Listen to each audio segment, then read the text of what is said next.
Sir MGR அவர்களுடைய பாடல் வரிகளை பயன்படுத்தி விஜய் அவர்கள் சாட்டை எடுத்து ஒரு போஸ்ட் வெளியிட்டிருக்காரு.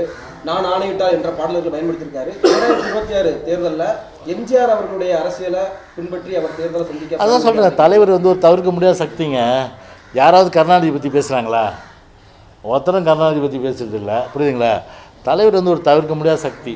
அதனால் தலைவர் வந்து பாடல்களும் சரி, அதே போல் தலைவருடைய இந்த தத்துவங்களும் சரி, தலைவருடைய கருத்துக்களும் சரி, இன்றைக்கும் அது தலைவராக புரட்சியாளர் எம்ஜிஆர் சொல்கிறேன், இன்றைக்கி வந்து பட்டி தொட்டியெல்லாம் அந்த பாடல்கள் ஒழிக்குது.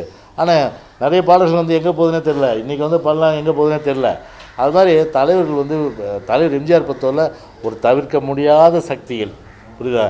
அந்த சக்தி என்பது அவரை அது வந்து பார்த்திங்கன்னா எல்லாராலும் வந்து பேசப்படுற ஒரு பெரிய அளவுக்கு ஒரு மிகப்பெரிய தலைவராகத்தான் இன்றைக்கி இல்லை என்றைக்கு இருப்பார்.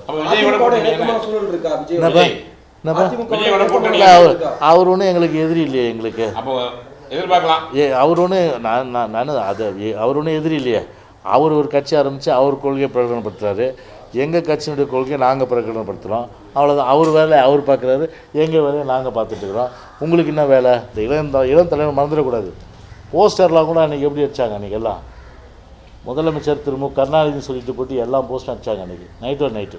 ஏன்னா அன்றைக்கி பார்லிமெண்ட் எலெக்ஷனில் ஏடிஎம்கே டிஃபீட் ஆகிடுச்சு. அன்றைக்கி உடனே என்ன பண்ணாங்க, ஒரு எம்எல்ஏ எலெக்ஷனில் ஒரு மகத்தான வெற்றி திமுக காங்கிரஸ் கூட்டணி பெருன்னு சொல்லிவிட்டு அந்த ஒரு அவநம்பிக்கையில் போஸ்டர் வந்து அடியே நாச்சு வச்சுக்கிட்டாங்க.